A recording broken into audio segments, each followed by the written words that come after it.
Somewhere in the world right now, there is a 90-year-old walking to the market on their own, carrying their own bags, planning what they'll cook for dinner tonight. In many places, that sentence sounds unusual, almost remarkable enough to mention to a friend. In Japan, it barely raises an eyebrow. Japan consistently records some of the highest life expectancy figures in the world, and it isn't explained by any single miracle food, supplement, or a secret. It comes from something far less exciting and far more useful, a long list of small, ordinary daily habits, repeated so consistently across a lifetime that they quietly add up to years. Be honest, when you picture living longer, you probably picture something dramatic, a strict diet, an intense exercise plan, some rule you'd have to fight yourself to follow every single day. That is exactly the kind of plan almost nobody sticks with. What we're looking at today is the opposite. Small, sustainable, almost boring habits, held for decades, not weeks.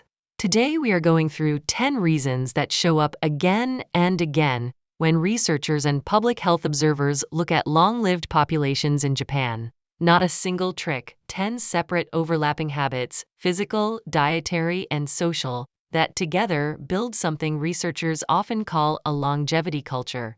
Stay with me, because the fifth one has almost nothing to do with food or exercise, and the eighth one is something most people actively avoid, even though it may matter more than diet itself.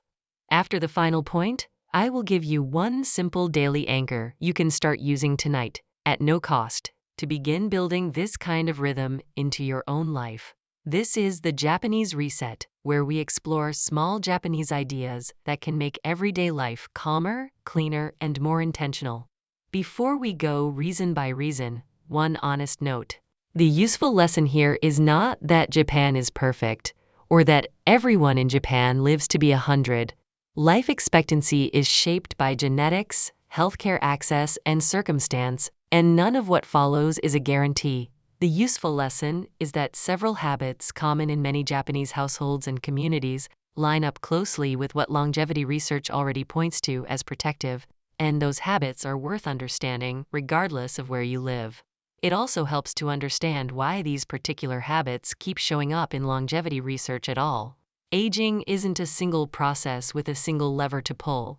It's the combined result of dozens of smaller systems in the body: cardiovascular health, inflammation, sleep quality, stress hormones, and social well-being, all interacting quietly over decades. No single habit on today's list controls all of that on its own. What tends to matter, again and again, is when several of these smaller habits are present together, consistently, for a long time, rather than any one of them practiced perfectly in isolation. Let's start with the two habits most people have heard of, but rarely understand deeply enough to actually use. Reason number 1, a daily sense of purpose, not just a retirement plan. In much of the Western world, life is often structured around a single big milestone: retirement, the day work ends and free time begins. Many people spend decades looking forward to that day, only to find that a life suddenly emptied of structure and purpose can feel disorienting rather than freeing. People build their lives this way because work and purpose often get treated as the same thing, so when work ends, purpose seems to end with it. But here's the overlooked mechanism. A sense of purpose, something to get up for each morning, is associated in research with lower rates of chronic stress and, for some people, may support better long-term health outcomes, independent of formal employment status. In many Japanese communities, particularly regions studied for unusually high numbers of long-lived residents, there is a concept called Ikigai, roughly translated as a reason for being, or a reason to get up in the morning. It is not necessarily tied to a career. It can be tending a garden, caring for grandchildren, a small craft, or simple involvement in a local community task. The principle is continuity, not achievement. The practical action here does not require quitting your job or reinventing your life. It starts with naming one small, ongoing activity that gives your day shape, something you would still want to do, even without being paid or praised for it, and protecting time for it deliberately, not as an afterthought. Let that idea land for a second. A calendar full of tasks is not the same thing as a life full of purpose. The difference looks small, but it is not. Reason number 2, eating until satisfied, not until full. Modern portion sizes, especially in restaurants, have grown considerably over recent decades, and most people have been trained, plate by plate, to treat finished as the natural endpoint of a meal, regardless of how they actually feel partway through. People eat this way because stopping early can feel like leaving something unfinished, almost wasteful. But here is what most people never notice. The signal that tells your brain you're full lags behind your stomach by several minutes, which means eating until you feel completely full often means you have already eaten past the point your body actually needed. There is a well-known principle in Japanese eating culture, sometimes phrased as Hara Hachi, roughly meaning eating until you are about 80% full. It is not a diet or a restriction rule. It is a pacing habit built around eating slowly enough to notice satisfaction before overeating. The practical action is simple. Slow down the pace of your largest meal and check in partway through, asking whether you're comfortably satisfied rather than automatically finishing everything in front of you. This is not about guilt or restriction. It's about noticing a signal your body was already sending. We have covered purpose and portion pacing, 2 habits people have heard of but rarely apply consistently. The next few reasons move into territory most people never connect to longevity at all. Reason number 3, movement built into the day, not scheduled around it. For many people, exercise is something separate from daily life. A gym membership, a class, a block of time carved out and defended, often the first thing to disappear when life gets busy. The hidden problem with this approach is that it treats movement as optional and occasional, which means on the busiest, most stressful days, the exact days when movement would help the most, it's the first thing to go. In many Japanese cities and towns, walking is simply built into ordinary life. Walking to a train station, walking between errands, walking as the default way to reach a nearby shop rather than driving. This is not framed as exercise. It is simply how the day happens to move. Research on regular, low-intensity movement suggests it may support cardiovascular health and mobility over the long term in ways that occasional, intense exercise alone does not fully replace, particularly because consistency matters more than intensity for sustained benefit. The practical action is not join a gym. It is restructuring small daily choices, walking instead of driving for short distances, taking one flight of stairs, parking slightly farther away on purpose. None of it feels like exercise, which is exactly why it tends to last. Reason number 4, a diet built around variety and moderation, not restriction. A lot of modern diet culture is built on elimination, cutting out entire food groups, chasing extremes, following whatever plan is trending this year. It rarely lasts because restriction is exhausting to sustain for a lifetime. Many traditional Japanese eating patterns lean toward a wide variety of smaller dishes, fish, vegetables, soy-based foods, rice, and fermented foods, in modest portions rather than one large plate built around a single food group.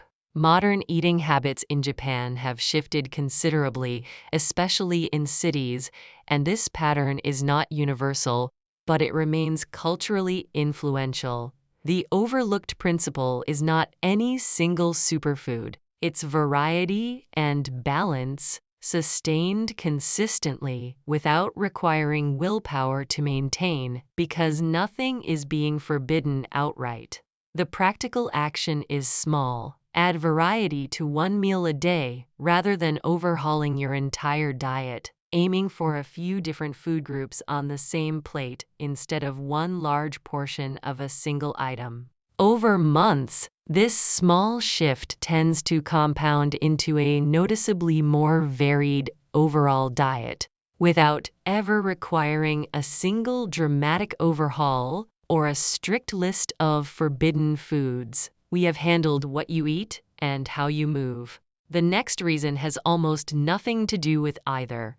Reason number 5. Strong, regular social connection, not occasional catch-ups. Modern social life often runs on scheduling, a coffee planned 3 weeks out, a call that keeps getting postponed. Friendships maintained mostly through brief messages rather than actual time together. People let this happen because social connection feels less urgent than work or responsibilities, until, quietly, months pass without real contact. Here's what most people never notice. Isolation and loneliness are associated in research with measurable health risks. In some studies comparable in scale to more commonly discussed risk factors like inactivity. In many Japanese communities, particularly smaller towns and older neighborhoods, there is a strong tradition of regular, low-effort social contact. A daily greeting with the same neighbors, a weekly community activity, an ongoing local group that meets consistently over years or even decades. The value isn't in the size of the gathering, it's in the reliability of it. The practical action is not make more friends, it's building one small, recurring point of contact into your week. The same person or group, on a predictable schedule. So, connection doesn't depend on remembering to reach out. Slow down here for a second, because this is one of the most overlooked points on this entire list. People will spend money on supplements aimed at longevity, while letting a friendship quietly fade from lack of contact, when the friendship may matter more. We have now covered purpose, food, movement, and connection. The next few reasons move into something quieter still: how stress and rest are actually handled day to day. Reason number 6. Built-in pauses throughout the day, not stress managed only after it peaks. Many people treat stress management as something reactive, a vacation after burnout, a mental health day after weeks of pushing through. Rest that only arrives once things have already gotten difficult. There is a concept in Japanese aesthetics and daily life called ma, referring to intentional space or pause, a deliberate gap left between actions rather than filling every moment. It shows up in traditional design, conversation, and the pacing of a day itself. Chronic, unbroken stress, without regular small pauses, is associated with sustained elevation of cortisol, a hormone that helps the body respond to short-term threats, but, when elevated for long stretches, may contribute to inflammation and disrupted sleep over time. The problem isn't stress itself, it's stress without any built-in recovery. The practical action is small, deliberate pauses inserted during an ordinary day, not saved for a vacation. A few minutes without a phone between tasks, a slow cup of tea taken without multitasking, a short walk between one obligation and the next. None of these pauses need to last long. What matters is that they happen predictably, several times a day, rather than being left to chance whenever things finally slow down on their own. Reason number 7. Quality sleep protected as a priority, not sacrificed first. For many people, sleep is the first thing cut. When life gets busy, one more show, one more scroll, one more hour of work, and sleep quietly shrinks to make room. The hidden cost compounds over time. Poor or inconsistent sleep is associated with a wide range of long-term health outcomes. including cardiovascular health and immune function, and unlike a missed meal, its effects tend to build slowly and invisibly rather than announce themselves immediately. A common pattern in many Japanese households involves consistent wake times and a clear, repeated evening wind down, rather than a sleep schedule that shifts dramatically between weekdays and weekends. The principle is regularity, giving the body a consistent internal rhythm to work with, rather than resetting that rhythm every few days. The practical action is not a perfect 8 hours every night, which isn't realistic for most people. It's picking one consistent wake time, even on weekends, and protecting a short, repeated wind-down routine before bed, the same sequence, most nights. We have handled how stress and rest get managed. The next reason is the one most people actively avoid, even though it may matter more than almost anything else on this list. Reason number 8. Regular preventive health checkups, not waiting for symptoms. Many people only see a doctor once something already feels wrong, treating checkups as optional unless there's a specific complaint to bring. This happens because a checkup with no symptoms can feel unnecessary, even like a waste of time. But here is the overlooked value. Many serious health conditions develop silently for years before producing noticeable symptoms, which means by the time something feels wrong, the window for the simplest intervention may have already narrowed. Japan has a strong cultural and structural emphasis on regular health screenings, and many workplaces and communities build routine checkups into ordinary life rather than treating them as something to schedule only in a crisis. The principle is catching small problems while they're still small and manageable. The practical action is straightforward, if uncomfortable to admit. If it has been over a year since your last general checkup, schedule one, not because something feels wrong, but specifically because nothing does. This is not medical advice tailored to you individually, and it doesn't replace guidance from your own doctor. But the habit of routine, symptom-independent checkups is one of the most well-supported longevity practices on this entire list. Precisely because it isn't glamorous enough for most people to talk about, it doesn't make for an exciting habit to mention at a dinner table, and that quiet unglamorousness is exactly why so many people skip it for years without ever noticing the gap. Reason number 9, staying engaged and useful well into older age, rather than stepping back entirely. In many places, aging is treated as a signal to slow down and step out of active roles, socially and practically, often earlier than health alone would require. The hidden cost of stepping back too completely is a loss of the daily structure, contribution, and social contact that came from staying engaged, all three of which connect back to purpose, movement, and connection, the reasons we already covered. In many Japanese communities, older residents often remain visibly active in daily life, running a small shop, participating in community tasks, caring for grandchildren, contributing skills built over a lifetime, rather than retiring from usefulness entirely. This is not about working out of necessity. It's about staying woven into daily life rather than stepping fully outside of it. The practical action at any age is identifying one small way to remain genuinely useful to people around you, not performative, not for show, simply real and ongoing, and protecting that role deliberately as life changes.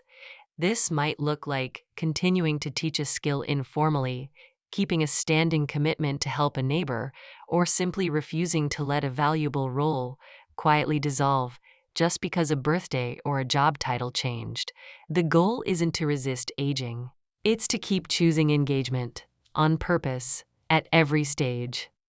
And now, the final point, the one that quietly ties every other reason on this list together. Reason number 10, consistency held for decades, not intensity held for weeks. Nearly every habit we've discussed today is individually unremarkable. A short walk, a slightly smaller portion, a regular pause. None of it sounds like a longevity secret on its own, and that is precisely the point most people miss. The overlooked mechanism is compounding.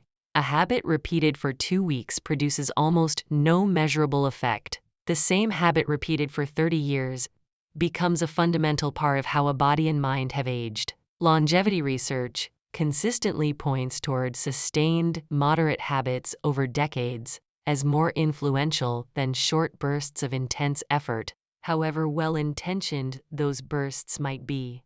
The practical action is a shift in expectation, not a new habit. Choose the smallest possible version of anything from this list, small enough that skipping it would feel strange rather than difficult, and commit to that version specifically because it's sustainable, not because it's impressive. We have now gone through all 10 reasons: purpose, portion pacing, daily movement, dietary variety, social connection, built-in pauses, protected sleep, preventive checkups, staying engaged with age, and consistency over intensity. Here is what most people never notice until they see the full list together. Not one of these 10 habits is dramatic. What makes them powerful is that none of them were ever meant to be temporary. So here is a simple way to start building this rhythm into your own life immediately. Call it the one anchor rule. Do not try to adopt all 10 reasons at once. Choose exactly one, the one that felt most relevant to you while listening today, and build a single small daily anchor around it this week. If it was purpose, name one small ongoing activity and protect 10 minutes for it daily. If it was connection, pick one person and one recurring day to check in with them. If it was movement, choose one short walk you'll take at the same point each day. One anchor, repeated daily, for 1 month, before adding a second. A longer life is not built by a single dramatic change made once. It is built by a small, unremarkable habit, repeated so consistently that it quietly stops feeling like a habit at all. Give your one anchor a full month before judging whether it's working, because none of the 10 reasons on this list were ever designed to show results in a week. They were designed to be lived with, quietly, for years. Tonight, choose your one anchor from today's 10 reasons, and take the first small action tied to it before you go to sleep. Which of these 10 surprised you the most? Tell me the number in the comments, and I will read through them. If this changed how you think about longevity, subscribe to the Japanese Reset for more small Japanese ideas that create meaningful, lasting change without requiring you to overhaul your entire life at once. And if you know someone who could use a calmer, steadier approach to a longer life, share this with them. Sometimes the most valuable gift is a habit small enough to actually keep. A long life is rarely built from one great decision. It is built quietly, one ordinary day repeated for decades.